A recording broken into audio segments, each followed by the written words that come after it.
Live is thing start. just popped up. Yep, we're starting the stream now. Give it just a second to buffer up. Jody, give me permission to share screen, please. Yes. Let me click back over real quick. Let's see. Where do I do that, Betty? The little security button at the bottom of the screen. Gotcha. Bear with me. I keep clicking on I was over on our YouTube stuff, so. That's okay. There we go. Okay, are we rolling and recording and ready to go? Yes, ma'am. Okay, we will. I'll gavel us in. The meeting called to order. All commissioners are present. We have a quorum, and we will begin with the Pledge of Allegiance. Now, our esteemed clerk, Ms. Hollingsworth, is with us, and we're having a Zoom tradition. Is that Commissioner Price provides a flag in his background so we can say the Pledge of Allegiance. And Ms. Hollingsworth, if you would do the honors, if you would lead us in the pledge, we got to put you to work. You come to our meetings, we're going to put you right to work. Don't think that we won't. I see that you put me to work. So if everybody would put their hand over their heart, Okay. ready? Yep. I pledge allegiance, Pledge allegiance to the flag of the of the United States of America and to the and to the republic republic for which for which it it stands, stands, one one nation, nation, under under God, God, indivisible, indivisible, with liberty liberty, and justice for all. liberty, justice for all. I apologize. I said life. Excellent. All right. Thank you so much to our wonderful clerk. We're thankful you're with us. Thank you. Okay. So our next item of business will be the approval of previous minutes. And commissioners, do we have any comments, edits, insertions, deletions regarding our previous minutes? I have no changes. Okay. Me either. No, none for me. I move to accept the minutes from our last meeting on July 17th, 2020. Second. All those in favor? Aye. Motion carries. So we have several items of business tonight. However, Mr. Poe, is our next meeting when we have our it's the day after the filing is over? Is that our next meeting? That is correct. Okay. I just wanted, we have lots of deadlines in the election business, and I just wanted to make sure I had my meeting straight as to everything we're going through tonight. So we have lots of documentation that Mr. Poe has sent to us. We have a lot of things we're talking about tonight. And there was a vote center plan we had as a commission. And thank you to Mr. Poe, who did a majority of the legwork on this to hopefully be able to turn our early voting locations into vote centers for election day. So give some more options for the people of Pulaski County. And will be a boon for the people. So Mr. Poe, if you want to lead us through our vote center plan, any changes since we last have discussed it? The only changes are the COVID disclaimer that was inserted at I want to say it's on the third, at the last page of of the actual plan, and then I also inserted all the appendices that are required. Okay. Which take up a good chunk of paper. Yes, I see that. We're almost at 40 pages. We almost made it. Do we have a disclaimer on the front too? Or do we only have it at the end? The disclaimer is right at the end. It's just the note regarding the COVID-19 pandemic. right after the signature spots on page 16, I believe.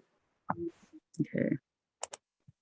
Go ahead, just go forward to those pages. Am I looking at the wrong thing? Hold on. Here we go. I'm trying to be paperless, y'all, and I just skipped over to our clerk our training. So let me go back to the 2020 Vote Center Plan. Here we go. It's a note regarding the COVID-19 pandemic. Yes, that is it. You said it's on page 16? Yes. Bottom of page 16.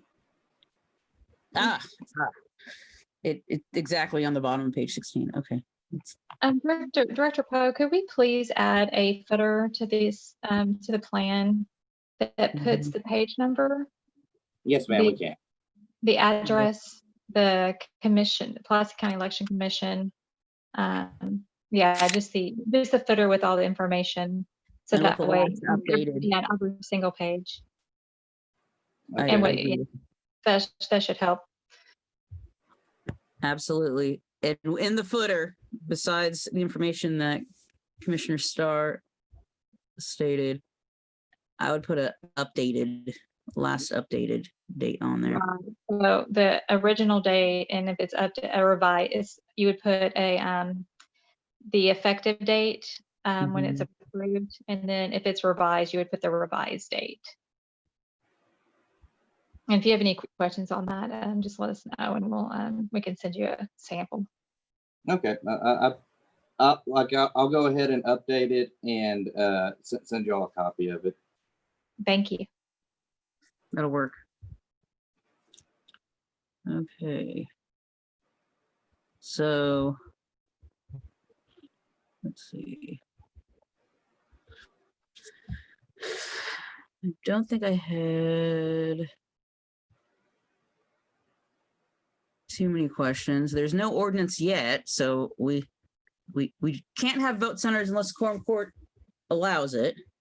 Yeah, that's the only Um, thing I think it has to be, is after- that there's some language in there that might need to say contingent or contingent upon. Well, Yeah, my I plan think was to, I'm sorry to interrupt, but we are on the agenda, or the vote center ordinance will be on the agenda, the quorum court agenda committee meeting on August 11th, and on the full quorum court meeting on August 25th. It was my intent to insert that the past ordinance with all the signatures into the plan prior to submitting it to SOS. Okay.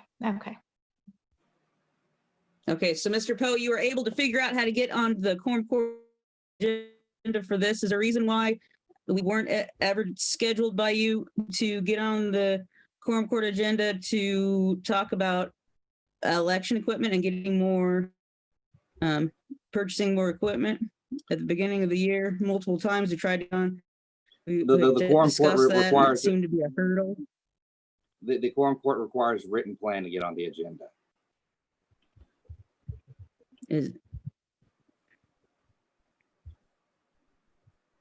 At that time, we did not have such a thing.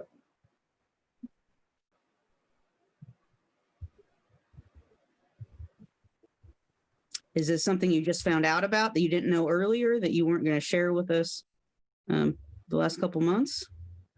If I recall correctly, I had stated repeatedly that there would need to be some sort of plan to be presented. Yes.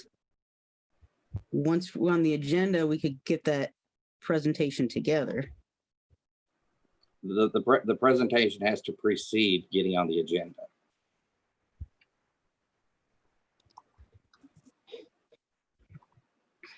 Okay, what's our presentation, Mr. Poe?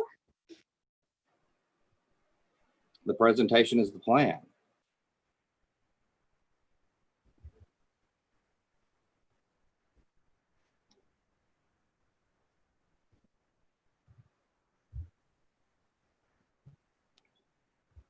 So Brian, I have a question. Did you have to show them this plan in advance to be able to get on the agenda?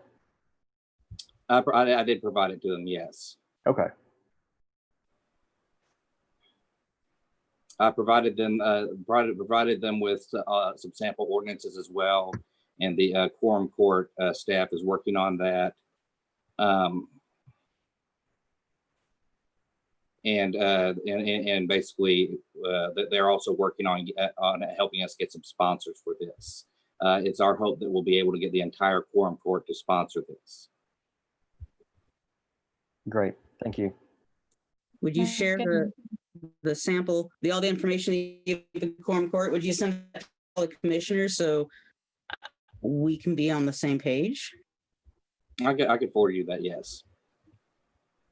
And going forward, this has been an issue. But Mr. Poe, when you have correspondence and communications with any organization, any entity outside of the commissioners, since they're the decision makers and you work for the commission, you have to include the commissioners on that. At a minimum, the chair should be included. If not, all the commissioners need to be copied on those correspondence when you are speaking and doing things on behalf of the commission to other entities. Please forward all correspondence you have had regarding this vote center plan with the quorum court or whomever to all the commissioners so we can all be abreast of what's happening and can work accordingly.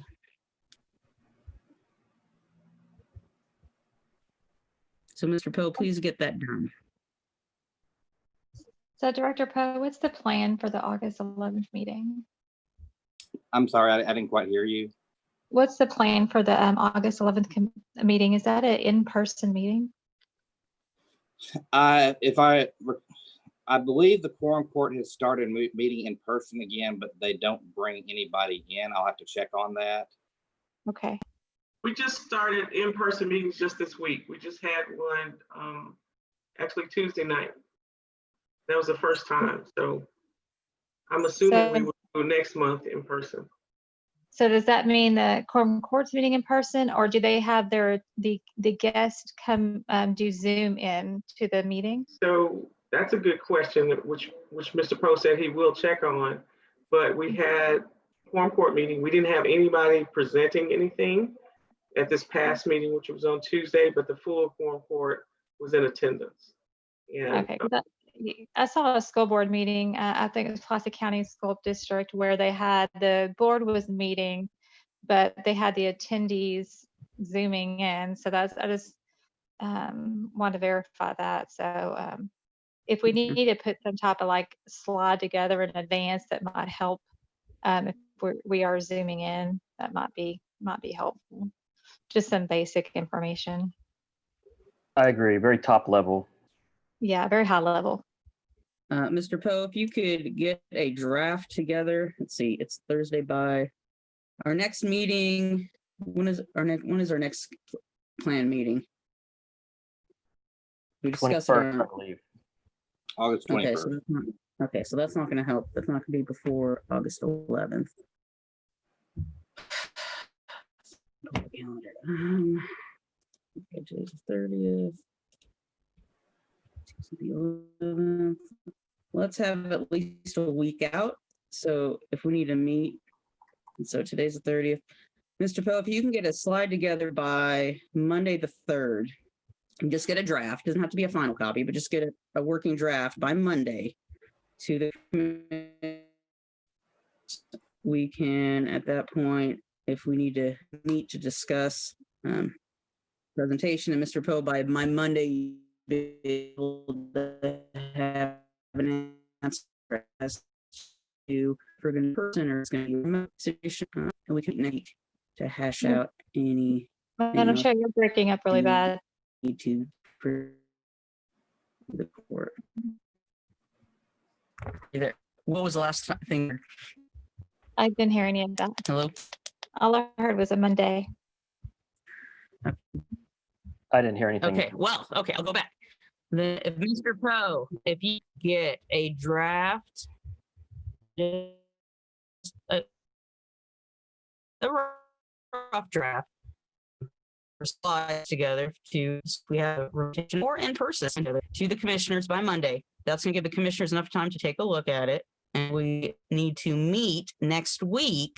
We'll have the information Monday and we can decide if they'll give us plenty of time to have our presentation.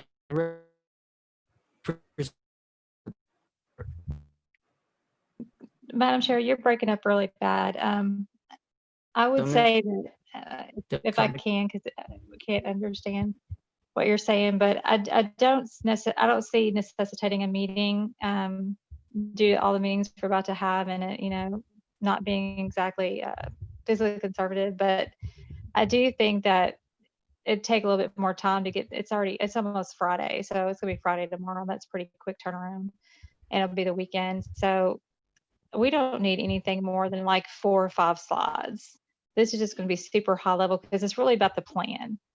And I think what Director Poe needs to do is go through the plan and provide copies of the plan to all the different Justice Ps, JPs, and maybe put some tabs on different areas of the plan so that he can refer to those areas of the plan that they need to look at specifically. And on the slides, there needs to be about 4 different slides that just kind of highlight some just high level parts of the plan that are the key pieces. So they understand this is just, our election day, having those turned into vote centers and what does that mean? And maybe have that done on Wednesday. But we can all individually review the slides and get back to Brian separately. No, I agree. Okay, if that gives you 2 enough time to review. Yeah, they have plenty of time. Yeah, absolutely. Okay. Mr. Poe, Wednesday, no later than Wednesday.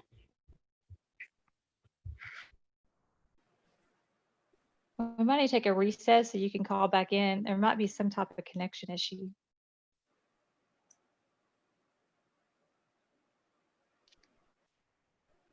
Yeah, Commissioner Gomez, I think that might not be a bad idea.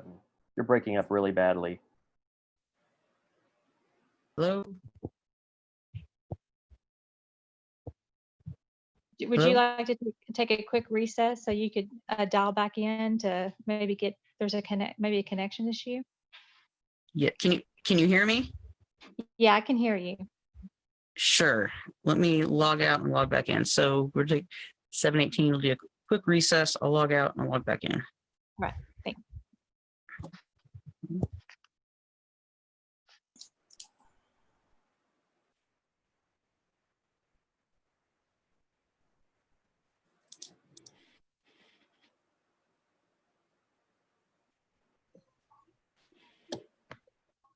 Okay, she's coming back in now.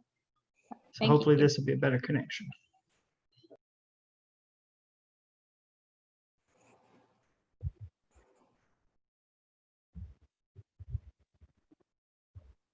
Okay. Can you hear me? Yes, I think that's better. That is better. Thank you. Okay. Well, I guess let's try to get quickly through the rest before my audio stops working again. Okay. Okay, commissioners, vote center plan. Back to the actual plan. Anything in this draft that we have not already discussed that we want to discuss? Any additions, changes? I just want to make sure that Mr. Poe is that going to be doable? What I requested, the going through the plan, highlighting, with tabs, the most key components of the plan to give copies to all the JPs, and then just doing about 4 or 5 slides that are really high level that addresses anything that might come up. If after that Wednesday, we might want to have some talking points to any questions that we may anticipate. Is that doable? I believe so. Yes. Okay, great. Thank you. Director Poe, not to give you more work, but just to Commissioner Starr's point of adding the page numbers to the plan, could we also do a short table of contents? I mean, you already have kind of the sections broken out. And I think if you can have those sections with the page number just on a, like a front page that's just literally like, okay, 4.01 is page 1, but then 5.04 is page 5 or whatever. I think that would make it a lot easier when you're presenting it to the quorum courts, that folks can turn to the JPs can turn to those pages very quickly and find exactly the sections we're looking for. Is that too much? If I can figure it out, I will do it. Yes. I I can don't live mind with it. doing that. I can hyperlink it if they're going to look at it electronically. I can do a hyperlink table of contents for the document. That would be excellent. That's exactly what I was thinking, Commissioner Starr. If you would just send it to me in its entirety, and then I will hyperlink it. Will do. After it's been updated with the footer, though, that way I'm not off page. Thank you.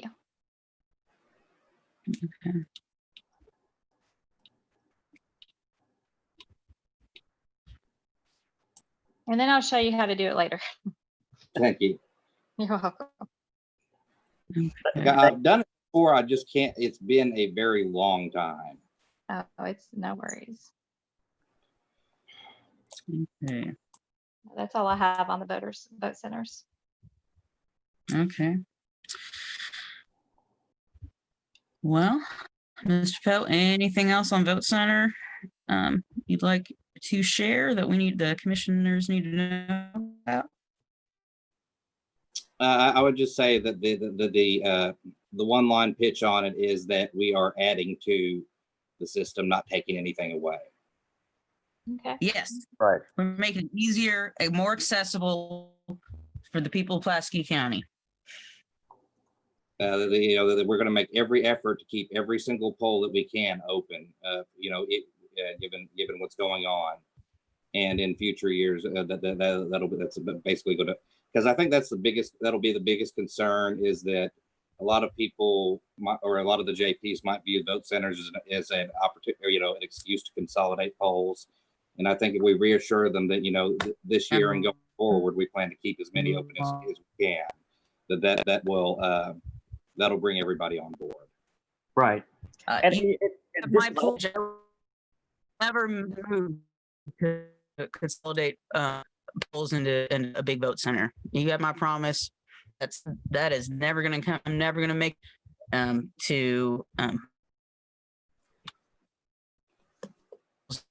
just a couple of vote centers. That's not in this realm of possibilities. And Brian, this is a great safety net too for the county, because if I know you're tracking all the polling locations that are still wanting to be active on election day, and we've only lost a few, and I know we're working on some alternatives, but if a couple pull out right before the election, at least we'll have these early voting locations that are staying open on election day that can help take the strain off of that. So this is really a way to protect the county and be not only provide additional locations on election day, but also be a safety net in case a polling location does pull out last minute. That's a protection for they're spread out around the county, and it's absolutely protection to they just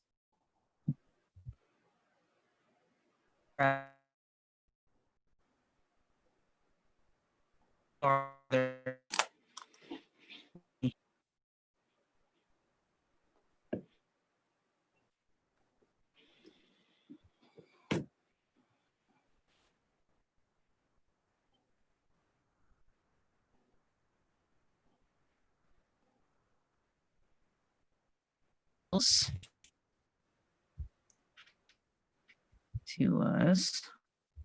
So Mr. Poe,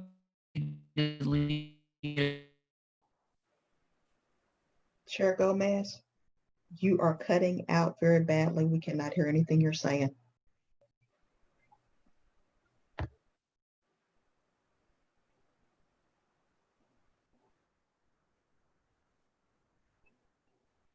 hello. Can anyone hear me? We can hear you a little bit. Hello. There is a chat feature. You're breaking up Okay. really badly again. Yeah. Let me try. Let me log. Okay, I'm gonna log out and try to join only via phone instead of through the Zoom app. See if that's a better. Let me see. Okay, I'm gonna short recess. I'll be right back.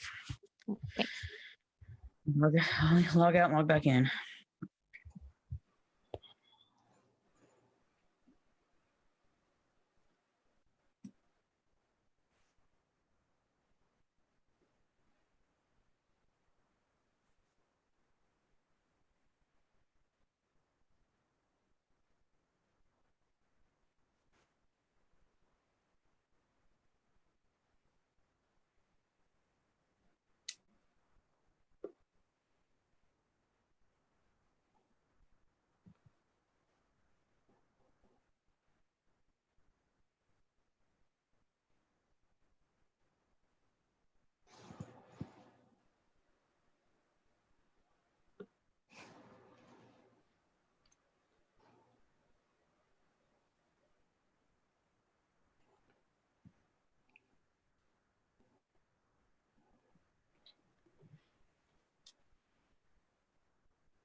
I am watching for her in the waiting room, so nothing's popped up yet, just as a FYI.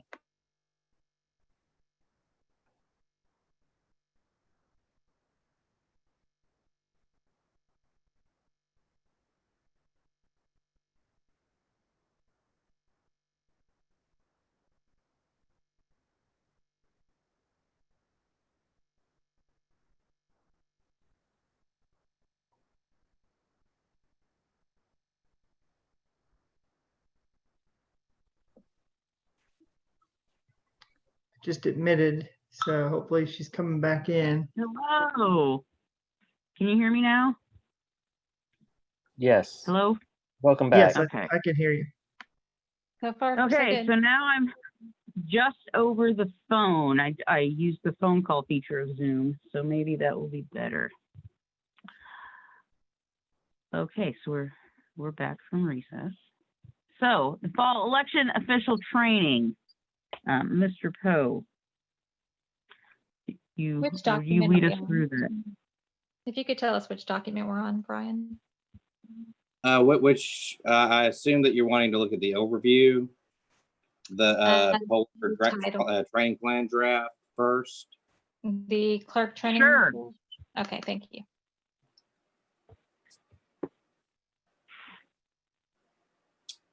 And that's the 10-page document, is that correct? Yes, that is a 10-page document. Okay. Okay, so this is Okay. just an outline of the training plan for our poll workers for the upcoming general election. As you all know, we have quite a few new procedures that we need to implement due to the installation of the new voting equipment, plus the implementation of a limited number of vote centers, plus the COVID-19 pandemic. So this plan lays out the manner in which we are intending to train our poll workers. It involves significantly more training sessions. It involves significantly more training sessions than we've ever done before. Last I counted, I believe we had scheduled 88 training sessions. Each one of them is going to be 3 hours. And the reason that we went with a 3-hour training session is so that we can provide 2 hours of instruction and give each and every individual an opportunity to operate the tablets and the voting equipment and to achieve a level of comfort with that before having to go out and do it on election day or during early voting.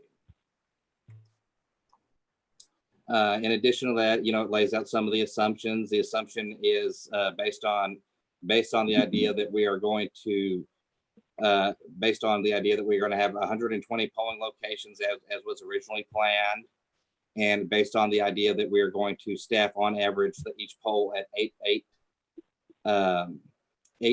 workers per poll.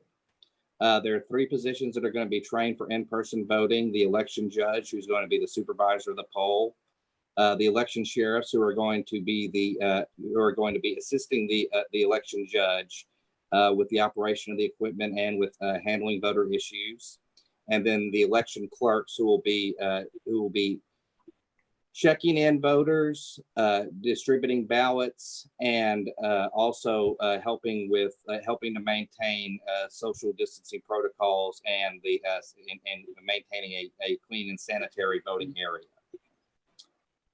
And y'all will be glad to know that these 3 positions match up to what is written in the law.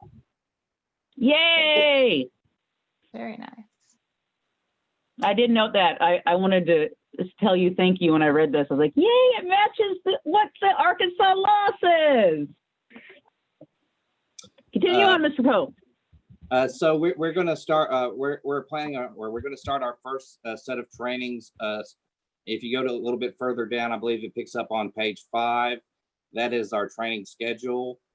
We'll start off. Basically, how it's going to work is this: the election judges and the election sheriffs are each going to attend 2 3-hour training sessions. Everybody. So that there's basically 2 sets of training. There's the clerk training that everybody is going to receive. So that's going to be the clerks, the judges, and the sheriffs.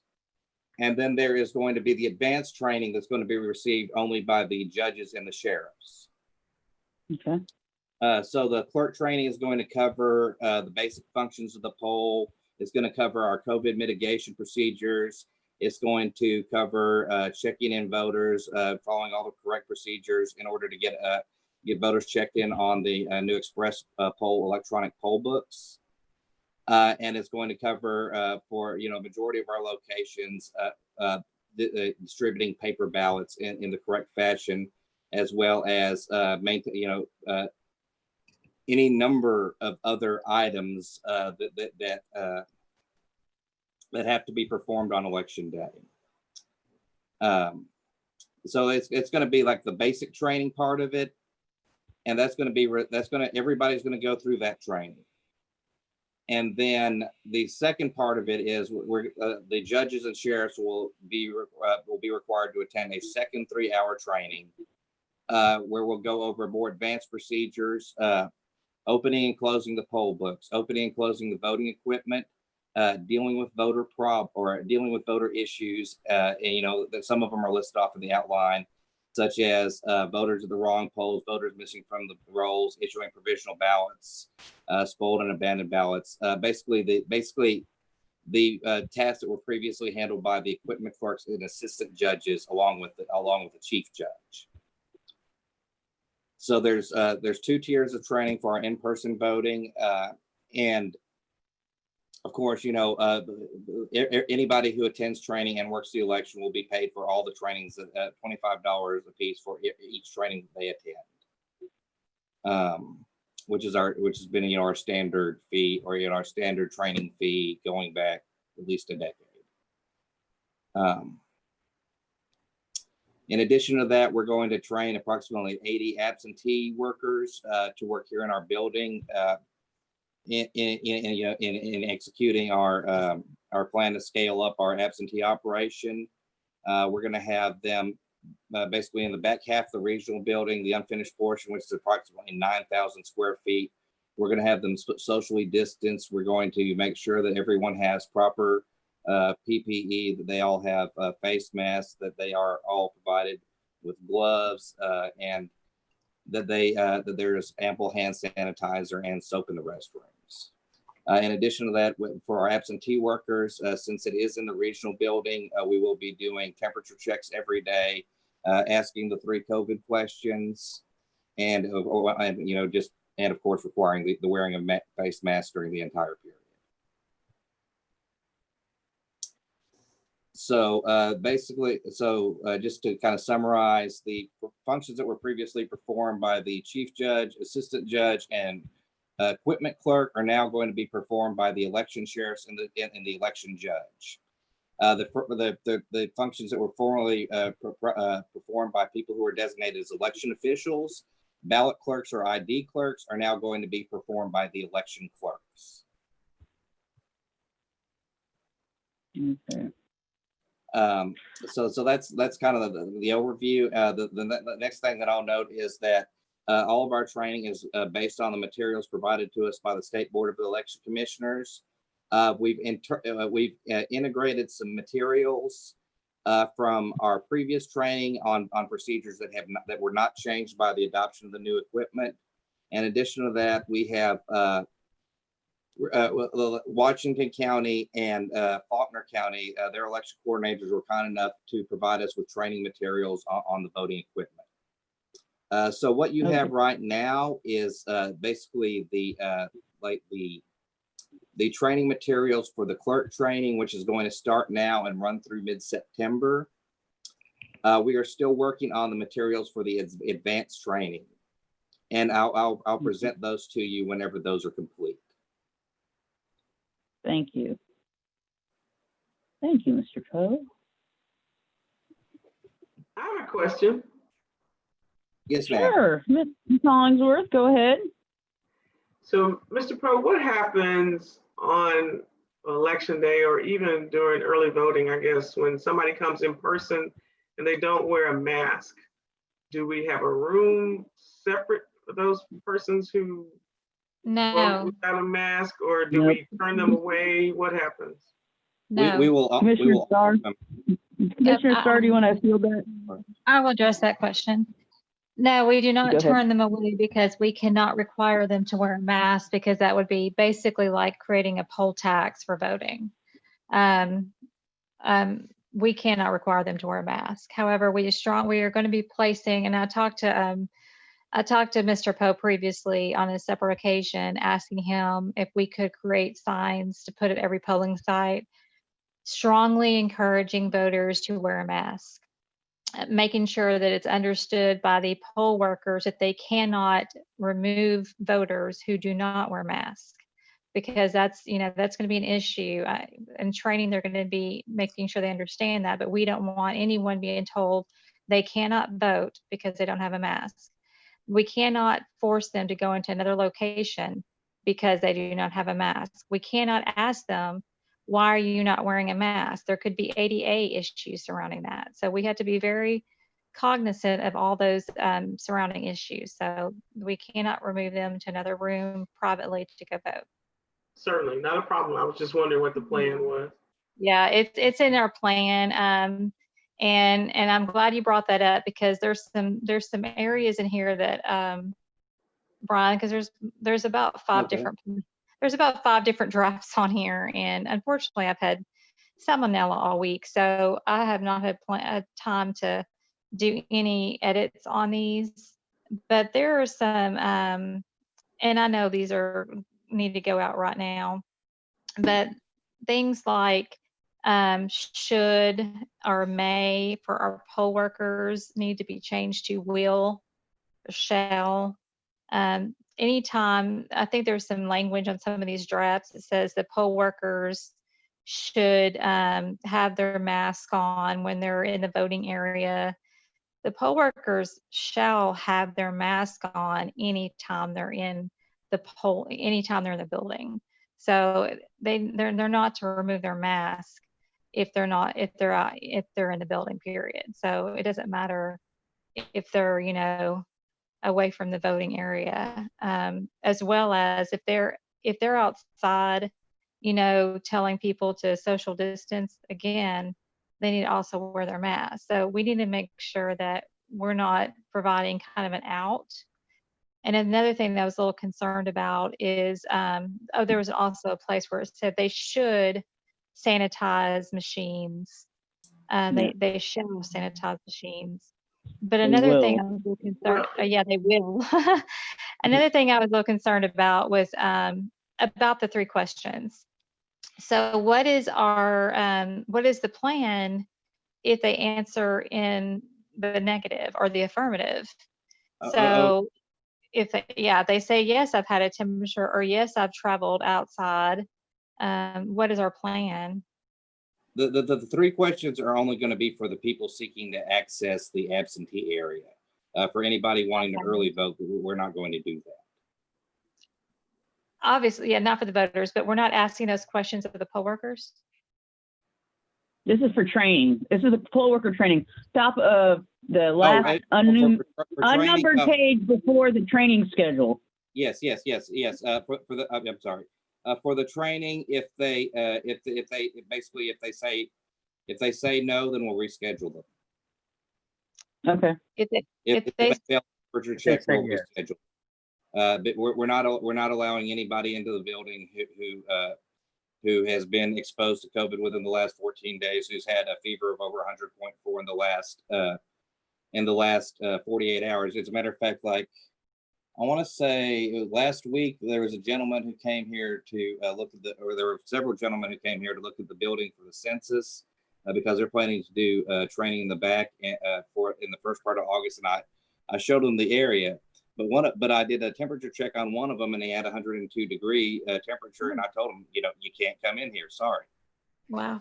So we're going to hold our poll workers to that standard, but we can't hold the public to that standard? Correct. That's against the law. We can't stop. We can't turn voters away. We can hold our poll workers at standards because they're employees, basically. Because they're same way that the county judge or the governor can hold myself to those standards because I'm an employee, as well as the county judge can hold the employees to standards because they're employees of the government. Same way as a private business can hold a standard for their employees, that business. But when it comes to the public and voting, that's a right that they have in the Constitution. So we cannot turn them away because they're not wearing a mask, or because we're going to basically infringe on their liberty by checking their temperature to vote. So no, we can't do that. But we want to make training sure we protect our poll workers, and by putting a standard to ensure that they're all healthy, we're not risking any other poll workers by allowing a sick poll worker to come. It's a tough situation, Very tough. And Mr. Cove, let's say we're in September. We're here. Where's the last date of our before the advanced trainings here? Let's say let's say it's September 9th. It's September 9th at the 1 to 4 p.m. training. Somebody comes in for the clerk training and they had a fever, etc. Even though it's our last scheduled training on our plan, we can have a makeup training for that poll worker. We're not going to bar them from, they're not going to lose out and not being a poll worker just because they happen to be sick the day of the scheduled training. We're going to do a makeup. That's not going to be a problem. Is that correct? That is correct. If you go Okay. a little further down the schedule, we actually have makeup training scheduled in October. Well, yeah, I know, but even without the makeup, if it turns out, if someone at the makeup training, whatever the case may be, the point is, if a poll worker wants to be trained, wants to be a poll worker, and they just happen to have a fever that day, we can reschedule that and get them their training. That is correct, and that's All what we right. typically do. I've left some gaps in the schedule. You might notice that there are virtually no evenings scheduled, so I that did. we can establish additional trainings. I've also left some Saturdays for additional trainings to be established. Great. Oh, and Fridays fine. too. Good. So we can, we are. We're definitely doing everything we can to make sure that if anybody wants to work the polls, they can be trained. The one thing that I would stipulate is that basically after once early voting starts, we cannot do any training because fair enough. we will not have any areas for to perform that training. The Jeffrey Hawkins room will be taken up by early voting, and the back half of the building will be used by the absentee process. However, we have checked with the state board, and we can still assign people to work the polls. However, their duties would be limited to essentially crowd control and sanitation, or sanitizing, I should say, sanitizing the voting area. Oh, good. What Okay. about, sorry, Mr. Poe, what is the state board said about what would happen if everyone in the commission office was quarantined during the training schedule? Does the state board have a plan for that? I have not. I could reach out to them and see what types of resources they would be able to provide. Okay, thank you. Good question.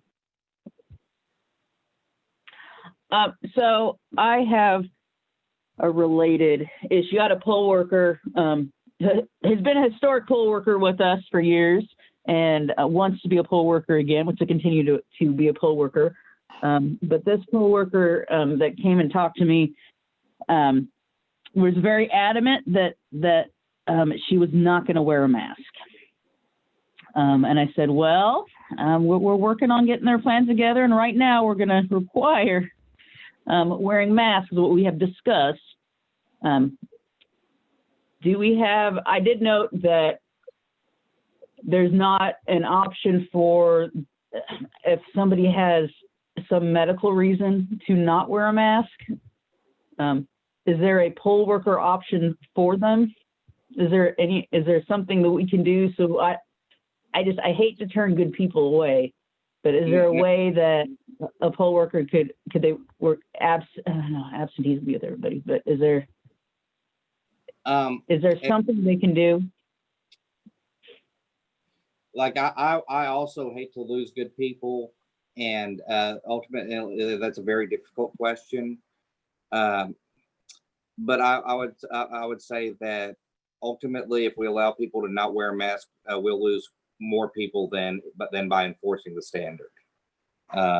Because as you know, like our folks are. No, I was wondering, is there an option for this person to work and help and support and be part of the process without perhaps being a poll worker at a poll, but is there a job that they could do in support of the election and support of the process where a mask is not necessary? Do we have an option for this person? Honestly, I can't think of anything that we could do there, because basically, everything is indoors. Mm-hmm. Because even if this person is also big and young and strong, and even our delivery people are going to be wearing masks. So Gotcha. I just can't. We have, technicians that circulate between the poles, but they'll be wearing masks when they have to wear masks when they enter the pole. Like let me think about it, but nothing comes immediately to mind. I couldn't think of anything immediately either when but I wanted to bring that up. If we can get creative, there's something that we can do and have an option for. And I suspect this person that talked to me may not be the only person who is not a fan of the mask. No, I mean, and that's I mean, I can understand, if you have medical reasons to where you might, but I just can't really think of anything that we can do. If I could intervene for a moment. Yes, please. If we look at the governor's mandate as well as the executive order, there's not wiggle room for that. So I don't think, I know. If there's any kind of a job we can give this person. there wouldn't be, because the word job or the word employment and the word, and with government as or a government function, a function of the government would basically exclude that. So if we open that Pandora's box, we're going to really open it for everyone. So that's the issue. All right. I wanted to let everyone know about that, just that I'd had that conversation a couple days ago, and I expressed I shared the information that we had discussed previously, and I said, as of right now, that's where we are. But It's a tough situation. All right, that's it. Anything else about the? I know I kind of went off topic a little bit, but anything else about the 2020 general election poll worker training plan, the draft? Mr. Poe, with the draft, you do have page numbers on the bottom of the training schedule. Yes. Which is good, but you don't have a footer on the draft. Yes, like I can put a footer on the draft, so you know these are actually two different separate documents that were merged together for your convenience. So you would have to go. Figured the schedule looks very similar to the last time we saw a schedule, at which point I recall we wanted to have the last updated and the page numbers on there. So I suspect you already had that format set up. But if you wouldn't mind also putting that same format we have for footers, and the draft also, if we could use that uniform, so all of our documents look the same. The draft, I mean, obviously was just done on a word processor, but there's no header, there's no footer, there's no page numbers. So if you can kind of clean that up so it matches and follows our same look, I'd appreciate that. Okay. Thank you. All right.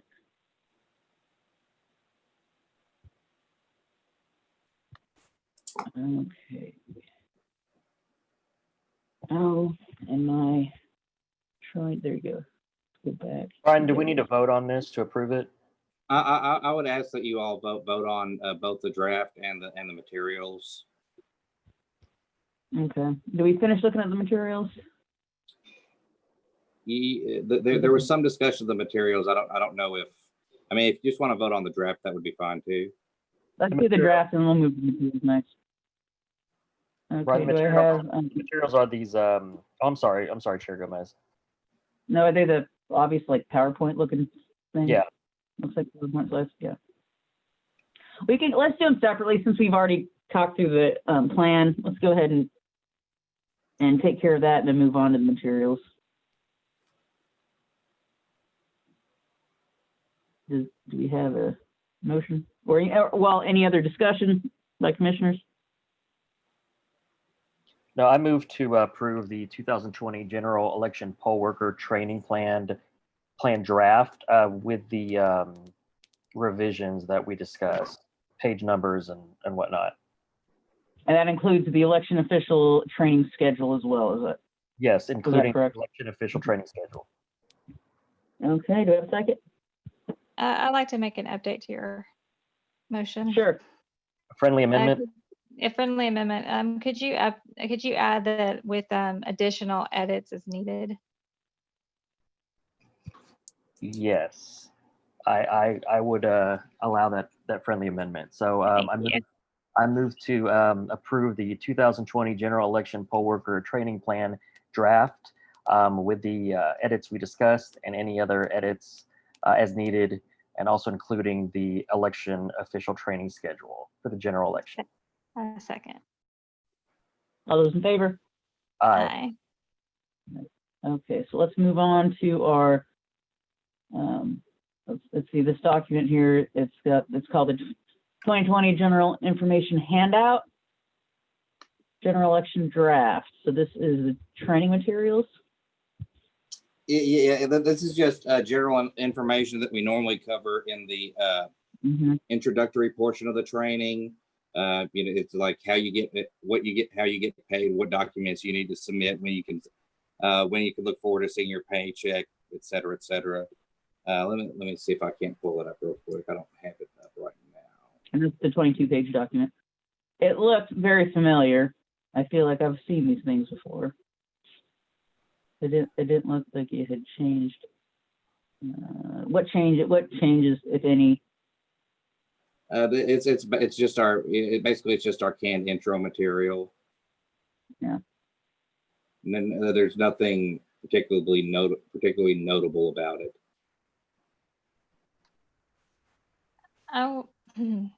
I'll make a motion to approve the 2025 poll worker training information for poll workers with some edits in there, such as my middle initial. And there's a few grammatical changes that need to be made, but other than that, I'd make a motion to approve it. I second And that. Commissioner Star, will you provide those edits to Mr. Poe so he can I do an update? Absolutely. I second that motion. All those in favor? Aye. Aye. Aye, motion carries. Okay. Now, going through just the material, I'm just gonna go through the materials that we have, make sure we got everything covered. The clerk training, this would be is this PowerPoint for the actual training? Yes, that's the main PowerPoint. This is basically like one thing I did not mention about the schedule is it also noted that the staff was going to divide it into training teams. It's going to so that we can actually, in addition to training, accomplish all the other tasks that we need to in the course of the election, such as the preparation of ballots, et cetera, et cetera, et cetera. So we have the staff has two state board certified trainers, myself and Mr. Camp. We will pair up with one of our the folks from the back of the office, our technical people, either Mr. Dildy, Ms. Dickens, or Mr. Moreland, and we'll one of us will basically take the morning, the other will take the afternoon. Okay. So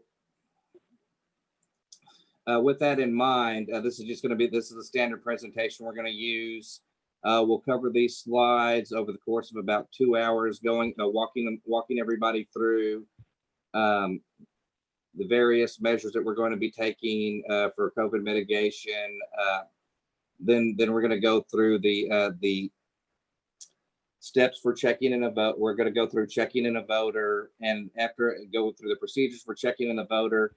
You might notice there's some blank slides there where it says video. Those are videos that were provided to us by the state board with their training materials. I took them out because I cannot email them. They're huge. They're about the 3 videos we use are combined 1.2 gigabytes. Mm-hmm.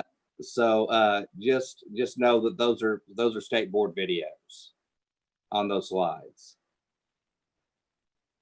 And then after that, we're just going to walk them after we've gone through the procedures. We're going to walk them through how you do these procedures on the actual poll books. We'll have a poll book set up at each table for them to work with. so they can go through and, you know, follow the screenshots, do the lookups with some preloaded training data that we're going to have, or that we do have, I should say. And just kind of go over, you know, what the poll book will look like if, for instance, somebody is supposed to be at a different polling location, or what the poll book will look like if somebody has received an absentee ballot, so forth and so on, until we've gone through basically all the various scenarios that they'll face on election day.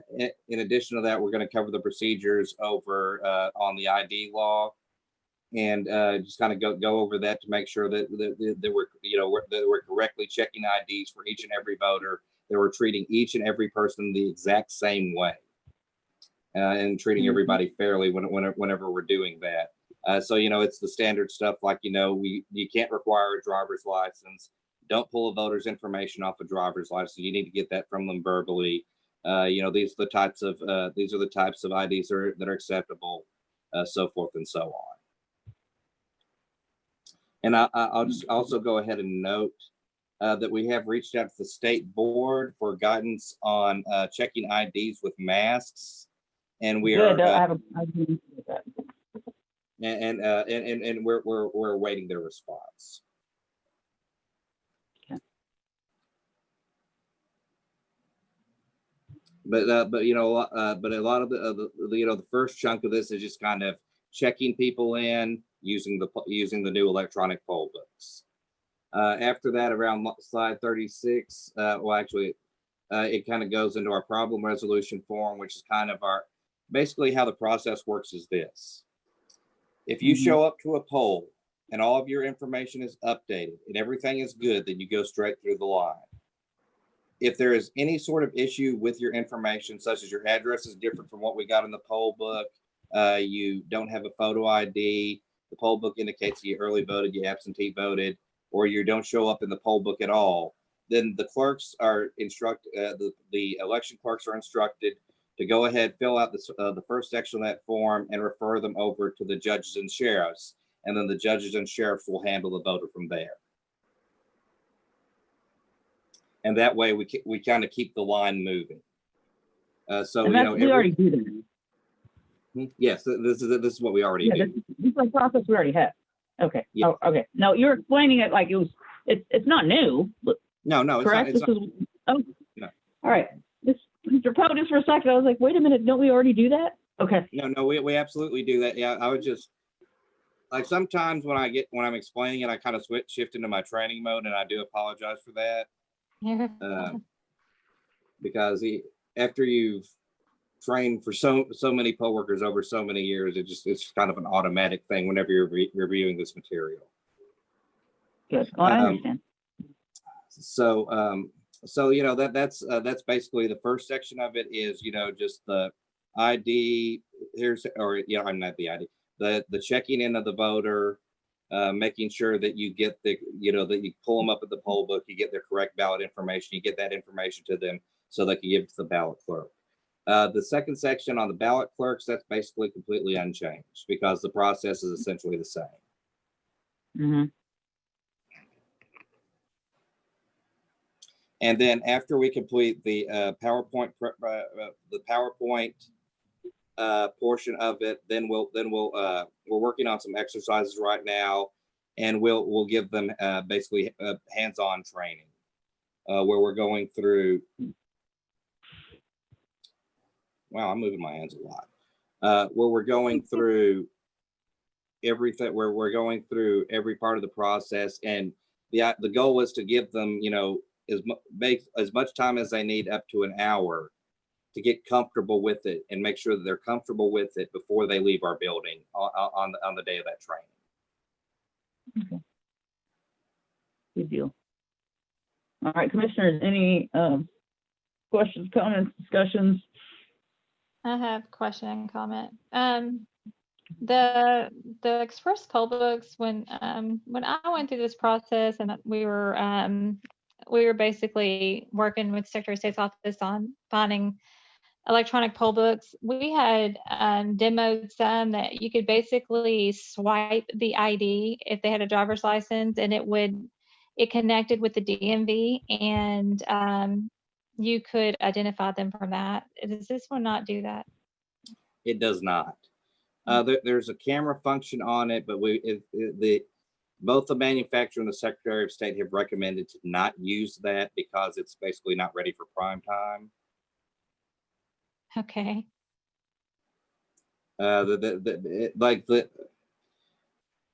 There are several issues with it, and basically what it comes down to is it takes longer to get the camera to read the ID than it does to just look, basically type in their name in the poll book. But we didn't choose the swipe, the poll book that actually was could be integrated Turn your with TV down. We didn't Ms. choose- Farnsworth, what was that? we didn't choose the poll book that could be integrated with the DMV. I do not believe that this system is integrated with the DMV or with the department. Yeah, with the DMV. Basically, as far as the choice of the equipment, I'll defer to the Secretary's office on that. I know that they had a detailed process where they went through, extensive, an extensive bidding process, and I can't really speak to how they made that determination because what it comes down to is we were only able to obtain what the Secretary chose. Okay. All right. Thank you. And my comment was there's just some editing that may need to be done. Okay. Minor. And I would be more than happy to clean What it. is it? What is it? What you look at? You cleaned it that quick? Ms. Farnsworth, is that for us? Jody, could you mute? Could you mute? Yes, I took care of that. Thank you. Mhm. That's all I have. Okay. Commissioner Price? I have no further comments. Thank you. Okay. Well. Well, I make a everyone- motion to approve the 2020 general election training presentation with edits. And of course, the initial in my name. And that's all. Thanks. Second. Is there a second? All those- Second. Aye. Aye. All those in favor? Aye. Okay. Aye. Motion carries. Okay. I think that covers all training. You're breaking up again, Madam Chair. The documents you sent us regarding training. That is it. Or in terms of the training line item on the agenda. Okay. On cybersecurity training, is this the email that I forwarded you from Yes. DSP? Okay. Has that, Mr. Poe, if you could make sure the commissioners, I think they all should have already gotten a copy of the email, but if not, if you could forward that email that I sent to you about the cybersecurity training that's being offered. Yeah, I believe that they received it because I'd requested from our election coordinator that anything she send out be sent to all of you all. I did receive it yesterday. Okay. I haven't Commissioner accessed Starr? I have not accessed my other emails, so no. If you read the email that was from Renetta Hansberry. I will try to access my had- emails. Okay, so If um, Ms. Chico could forward that to my other email, that would be great. Will do. Thank you. all right. I had the privilege of speaking with Don Homer a couple weeks ago, and he was telling me this about the EAC, the election security preparedness page on EAC's website, and there is free training for election officials. So I would encourage all the commissioners, if you have not already done so, to go through that. and go through that training, as well as the staff. I'd like to see the commission staff go through that training as well. Just materials, so we can all be up to date on the best practices and be prepared for what's going on in the world. Now, Commissioner Palmer with the Election Assistance Commission solicited feedback. So I would request that all of the Election Commission staff go ahead and go through that, take a look at the EAC's website, go through that election security preparedness and provide feedback. You can all combine that, and we can send feedback as a commission or individually to Commissioner Palmer.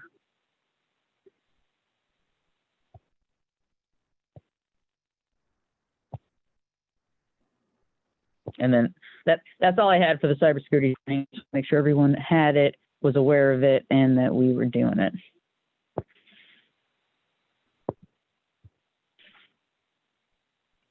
Anyone have anything else? No, thank you for bringing that to our attention, Chair Gomez. It's always good to have continuing education and professional development. So thank you for suggesting that. Okay.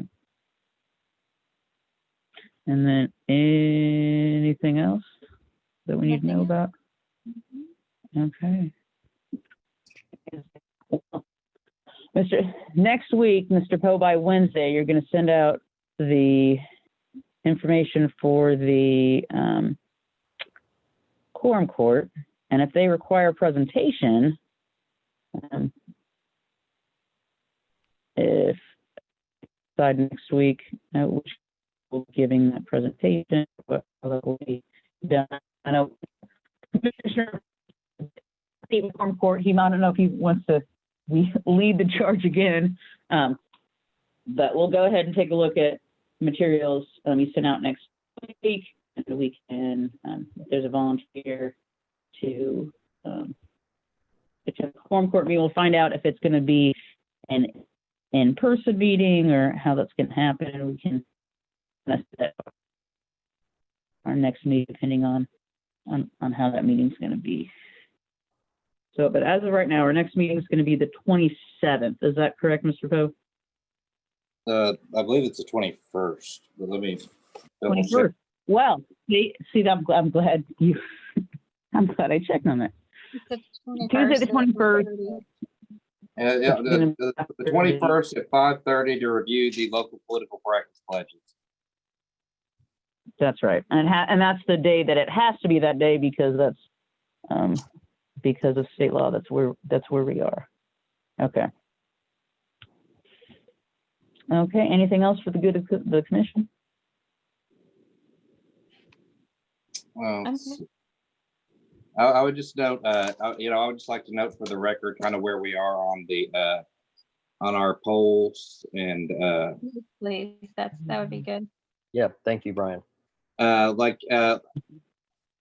So basically after our mail run today, we have 390 poll workers who are who have committed to work, 230 who have declined to work at the polls. That said, of those 230, roughly a third of them are willing to work at the absentee process. We have an additional 67 answers that require follow-up. And I also wanted to go ahead and note that after having checked the system today, because I was basically, I'm getting the whole thing set up to send out correspondence to inform people about their training dates. I noted that we have roughly 300 people who have not worked the polls, but who we do have information for and are interested in doing so. That's great news. In addition to that, I would also note that we in the office have been receiving several phone calls, faxes, and letters of people submitting poll worker applications. Excellent. Now, with that said, I was going to ask something from you all. I know that the commission or the board has previously expressed an interest in going ahead and pushing out encouragement for people to apply to the polls through social media. Yes. And I was wondering if I might be able to get you all to put some stuff or basically get some content from you all that is attractive on social media, so that we could put it in our social media ads whenever we're encouraging people to apply for the polls and directing them to our website, as well as and giving them information on how to apply. I have some stuff. It's almost ready. Okay, and because just so you know, like I was hoping to launch that in August, and basically just throw the net out there and see what we could pull in. Okay, sounds good. I have some stuff too, All Brian, right, that I can give you. fabulous. Good Okay, deal. so that's on our poll workers. On our polls, like y'all received the email today, our current count is 95 yes, 7 no. We have one that requires a follow-up. So if you add that together, that's 103. We still are basically awaiting a response from 17 polls. Just to let you know, it's some of them haven't responded. Some of them I've got some inkling on, but they haven't put anything in writing, and some of them are waiting on their governing boards to meet Okay. before they give us a response. And I'm very concerned about West Little Rock because my polling sites said no.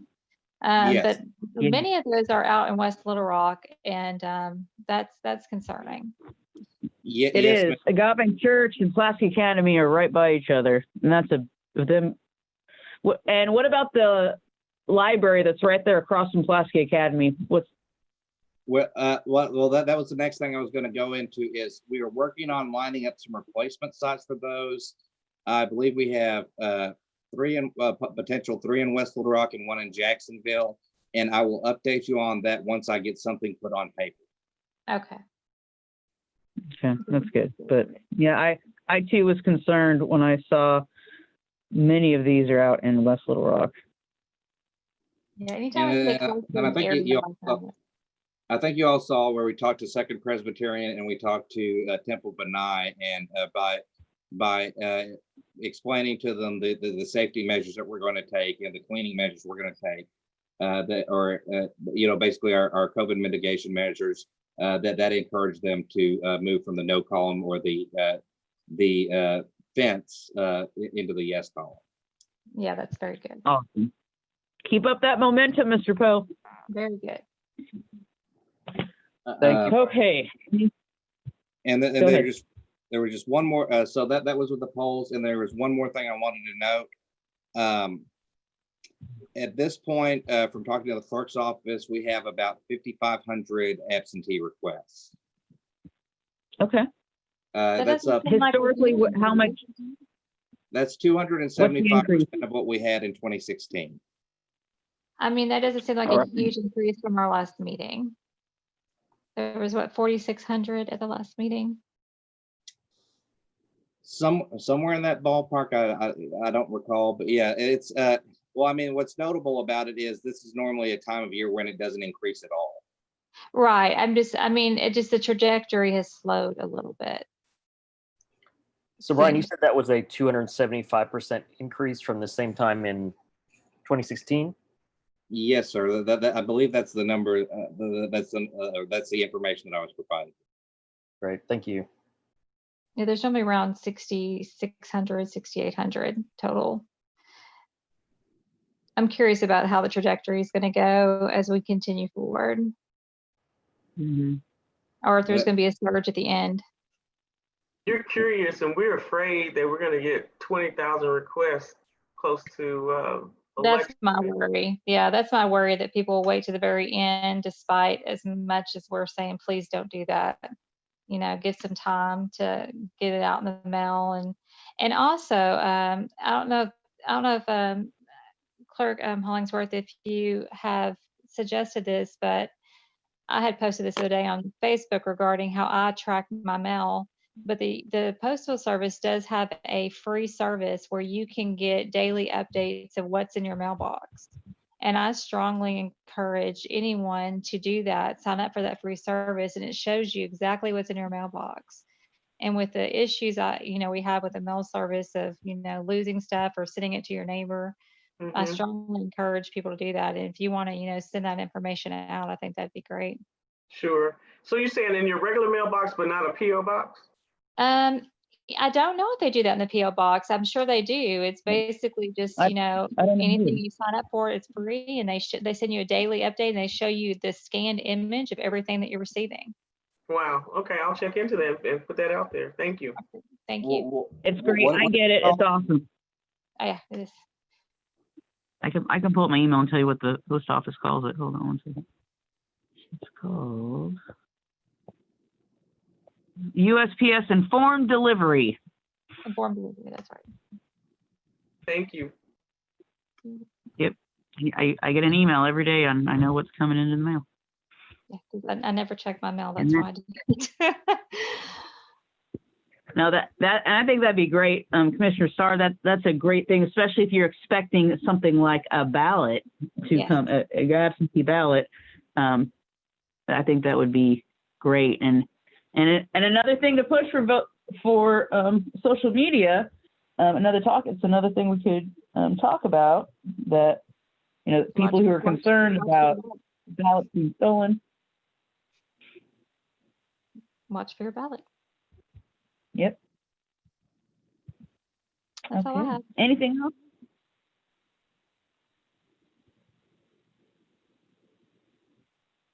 Well, at this time, if there's nothing else, at this time, this meeting will be adjourned until our next meeting.